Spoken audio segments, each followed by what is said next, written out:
Yo, what's up guys? I'm here with a new video game review. This time on our gaming table we have John Woo's Stranglehold, which is the only video game entry by John Woo so far of my knowledge. The game came out in 2007, which makes it a 17-year-old game now. Back in 2007, it was one of the most enjoyable gaming experiences in my opinion. I have really fond memories of this game. I even own a physical copy of it still, which I bought back from an electronics store in 2009 here in Finland. The action of the game was great, and it was also technically a really good looking game.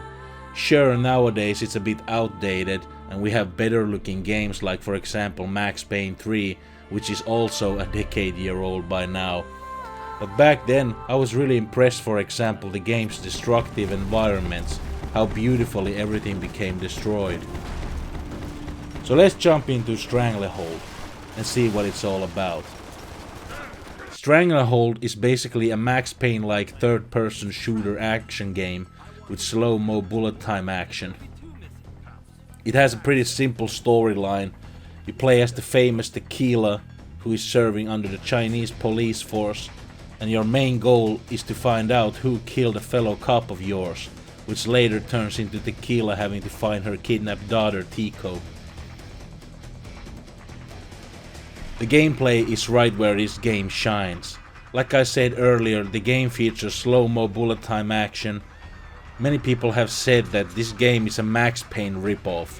Well, technically yeah, Max Payne 1 and 2 came out in the early 2000s, but on the other hand, it's not really a ripoff, because Stranglehold is a sequel to the 90s Hong Kong action flick Hard Boiled that came out in 1992, which is a movie directed by John Woo. Remedy, the company who made Max Payne 1 and 2, got their inspiration heavily out of this movie. There's even a cutscene in Max Payne 1 where Max Payne himself mentions Chow Yun-fat, who is the actor behind Tequila in the Hard Boiled movie. Freaking cop, you ain't got squat on us. You can't just come in here waving your piece like it meant something. Yeah. Oh my God. Oh God, you shot me. Ah. You're dead, Payne.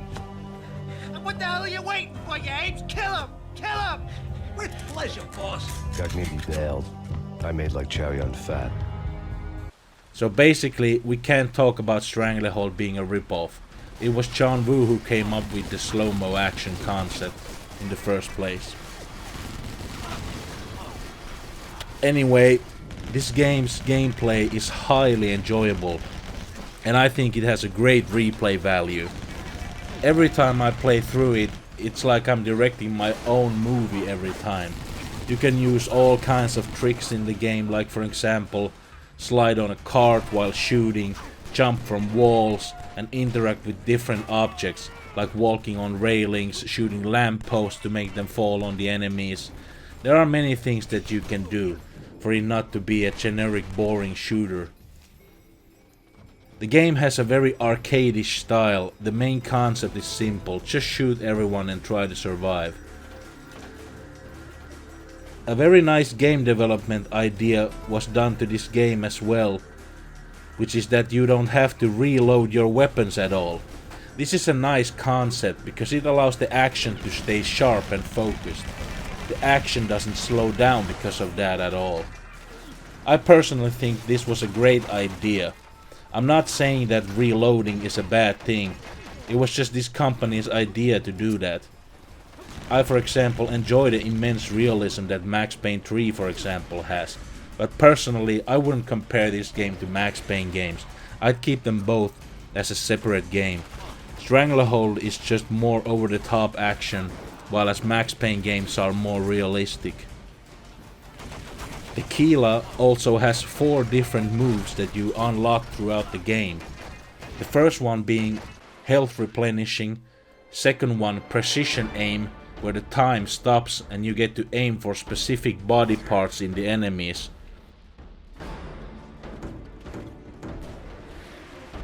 Making them react differently. Third one is barrage attack. Kinda like a Rambo mode where you become invincible and you can just shoot everyone as much as possible for a short period of time. The last one is Spin Attack, which every time you activate it, it kills all the enemies in the room instantly. Tequila can also kick tables up to make a cover for yourself by pressing the control key. The level design of this game is great in my opinion. There are 7 fairly long stages that you play through with varied and vivid colors. Every stage has a unique feeling in my opinion. My most favorite one being a part of the 3rd stage, the Mega Restaurant.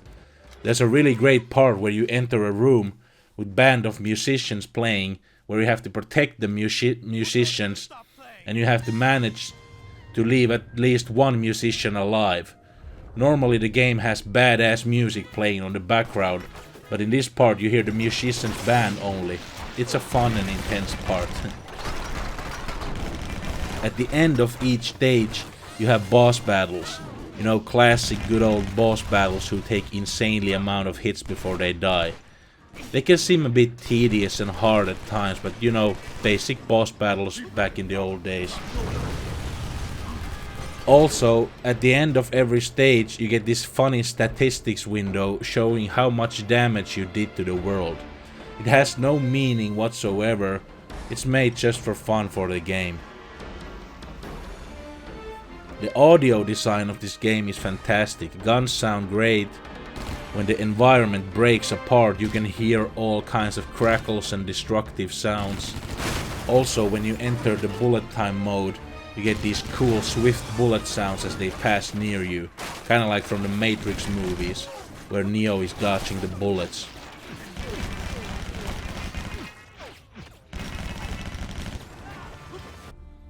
The game feels very alive because of its well sound design. Overall, this game is not meant to be taken too seriously. It's a fun roller coaster experience from start to finish. After you finish the game, you get in-game points that you can use to buy extras from the John Woo shop, where John Woo himself makes a 3D appearance. Here you unlock behind the scenes content, how the game was made like in early development stages, concept art and stuff like that. The game also featured back in the day an online mode, which I never got to try out, and from what I remember it died out really quickly and nobody eventually played it. I also have to mention the physical copy of the game that I bought back in the day, which I still own. I just want to quickly show you how great it is. Remember when games back in the days used to have colorful artwork and pictures in the manuals? Many old Nintendo games had these, but even in 2007 PC games had it as well. Stranglehold's manual has it all. There's like brief introduction of the game, where they mention the prequel movie Hard Boiled. It shows the cast of the game, you know, telling each character's background story, the background story for enemies, factions of the game, health items, and things you can pick up. It explains all moves and environmental interactions that you can do in the game. This is what a game manual should look like, and I feel like the developers had an immense passion for John Woo's action movies, from which they got the idea to make Stranglehold. Then, if we look at modern games' physical copies, like for example Elden Ring on the PS5, you know, this is a very awesome fantasy role-playing game, not disliking it at all or anything, but just watch how big of a manual this game has. Yeah. It's not even a manual at all, it's just some code where you get some epic points. Like, what the fuck? Anyway, I highly recommend getting this game. It costs only like 10 euros at Good Old Games, for which you can download a launcher to, kinda like Steam. If you just want to have a great and fun experience and you're a fan of the Max Payne games, give this game a try. Like I said, it might feel a bit outdated and clunky, but it's definitely a forgotten game. in my opinion, that only a few people talk about. I grew up with this game during my early adulthood, back in 2009, and I replayed the hell out of this game back in the day. My final score for Stranglehold is a solid 9 out of 10. It has fantastic gameplay mechanics, which you can play around with, great replay value, and it feels like a John Woo movie. If I would have to say one bad thing about it, then it would be that it's maybe a bit too short game. You can complete this game in under 6 to 7 hours, which is not that long, but it isn't the shortest game either. Another bad thing about it, in my opinion, is that they had to use English as the language, where they basically forced Chow Yun-fat to talk in English. You can clearly hear from the cutscenes that English language is not the actor's strongest talent. And I feel like Chow Yun-fat was seriously struggling to talk in English. If I was that missing cop, I hope one of us would want to go. Don't send anyone, Captain. They just get in my way. Tequila, don't.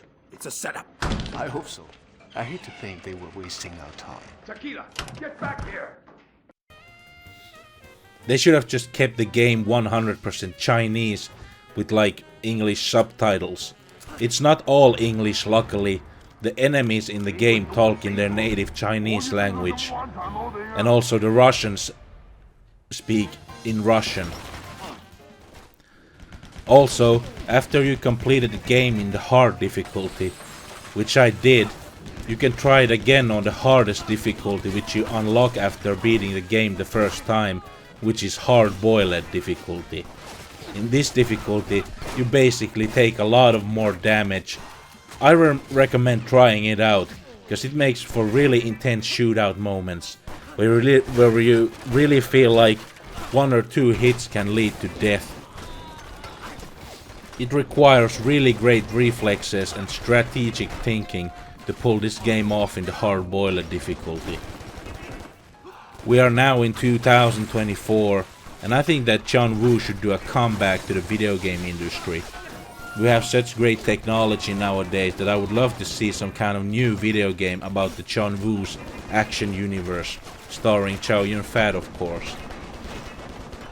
Anyway, I think I covered up the game pretty good. And remember, this was just my personal opinion about the game. Anyway, thanks for watching this video, and as always, stay true to gaming. See you on my next videos. Take care. Bye bye.